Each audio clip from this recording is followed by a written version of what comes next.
Hi there, Silvio here, your English teacher, and today we're gonna go to our lesson number 121.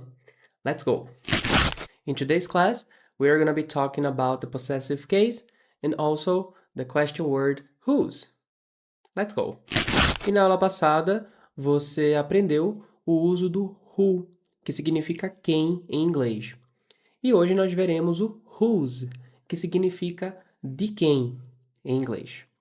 O whose, e aí, para fazer uma pequena comparação com o português, ele é sempre usado como uma question word, como uma palavra que se faz perguntas de quem, e também nós conseguimos utilizar o whose sem ser com perguntas. Nós não vamos abordar o whose sem ser perguntas hoje. Iremos apenas aprender o whose como perguntas, tudo bem? O whose em perguntas significa de quem. No português, quando eu pergunto de quem é certa coisa, eu sempre vou falar o de quem, e aí eu geralmente falo de quem é, de quem são.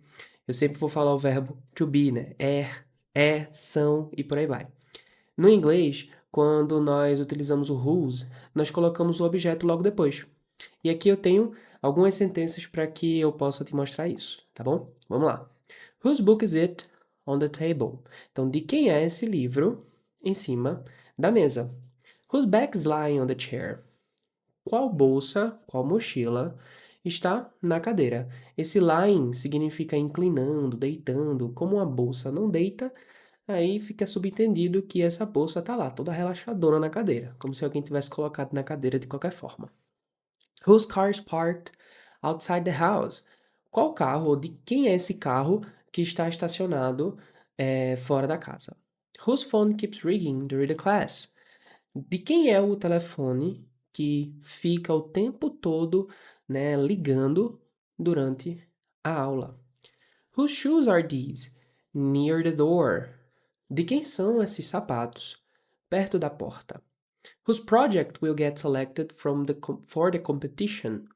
Qual projeto vai ser selecionado para a competição? Whose house will we visit next weekend? De quem é a casa que nós iremos visitar no próximo final de semana? Você vê aqui que o whose sempre é usado no começo da pergunta e depois você vai ver sempre um objeto, um substantivo. Tudo bem? E é dessa forma que nós perguntamos em inglês o de quem. Whose, objeto, e o restante da sentença, ok? E veremos agora o uso do caso possessivo em inglês.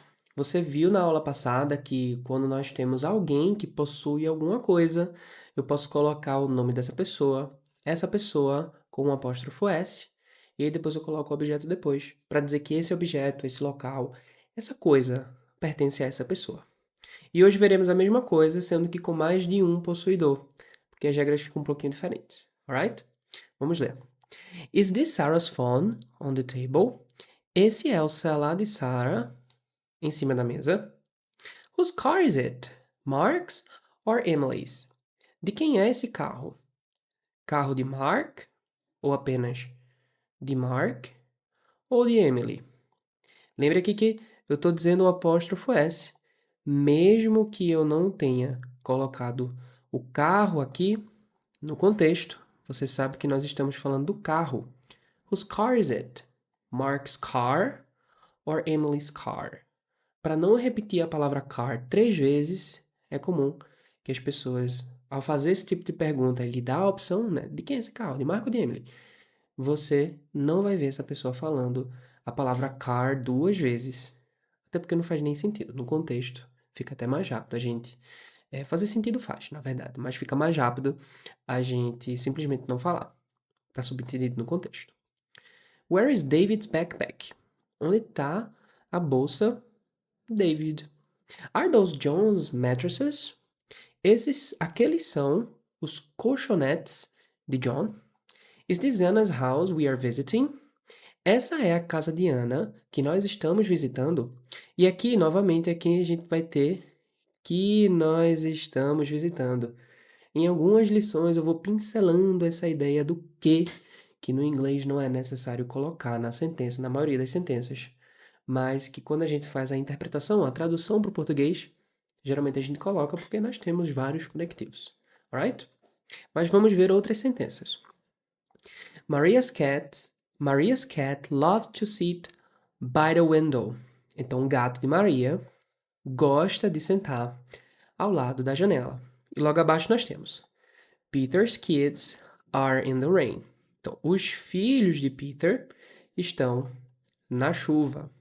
Eu vou usar essa mesma sentença, essas mesmas sentenças, e vou modificá-las um pouquinho para que você entenda um novo conceito usando o caso possessivo. Aqui em cima você tem a mesma sentença que eu acabei de ler, mas abaixo eu adicionei mais uma pessoa. Maria's and Joe's cats love to sit by the window. Os gatos de Maria, os gatos de Joe amam sentar ao lado da janela. Nessa primeira sentença você tem que apenas o gato de Maria, mas aqui você tem pelo menos 2 gatos. De quem são esses gatos? Esses gatos são de Maria, esses gatos são de Joe, tá certo? Maria pode ter um, Joe pode ter um, ou cada um pode ter mais de um, mas pelo menos cada um tem um, tá bom? Não sei quantos gatos tem aqui, então vamos dizer que pelo menos tem um cada um, tá certo? Quando nós temos 2 pessoas que possuem a mesma coisa, mas essa mesma coisa, cada um tem um, por exemplo, Maria tem um gato e Joe também tem outro. É a mesma coisa, nós estamos falando de gato. Eu não preciso colocar Maria's cats and Joe's cats, não preciso. Eu posso simplesmente dizer que Maria's and Joe's cats, colocando apóstrofo S em cada um. Porque aí eu entendo que Maria tem um gato e que Joe também tem outro gato. Olha no exemplo de baixo. Peter's and Samantha's kids are in the rain. Os filhos de Samantha e os filhos de Peter estão na chuva. Então você sabe que tem pelo menos aí 2 crianças. Pelo menos um é de Peter, pelo menos um é de Samantha. Agora vamos ver essas 2 últimas sentenças, que é quase igual a essas sentenças daqui, porém nós não temos esse apóstrofo S. O apóstrofo S fica apenas na última pessoa. Maria and Joe's cat loves to sit by the window. E nós temos que Peter and Samantha's kids are in the rain. No primeiro exemplo, no passado que eu falei, ó, Maria's and Joe's cats. Os gatos de Maria e de Joe, cada um tem um. Peter's and Samantha's kids. Os filhos de Peter, os filhos de Samantha. Mas aqui eu coloquei Maria and Joe's no mesmo combo, no mesmo balaio. O gato de Maria e de Joe. Sei lá, Maria e Joe são irmãos, são namorados, são casados.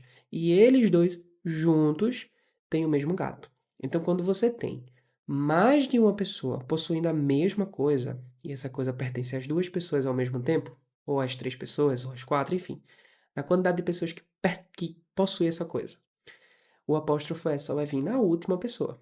Se tivesse mais um possuidor, por exemplo, eu botaria Silvio, Maria and Joe's cat. Porque nós 3 juntos temos apenas um gato. Peter and Samantha's kids are in the rain. Aqui os filhos são necessariamente de Peter e de Samantha. Peter e Samantha juntos têm os mesmos filhos. Quando você tem mais de um possuidor para a mesma coisa, a gente só precisa colocar o apóstrofo S na última pessoa, ok?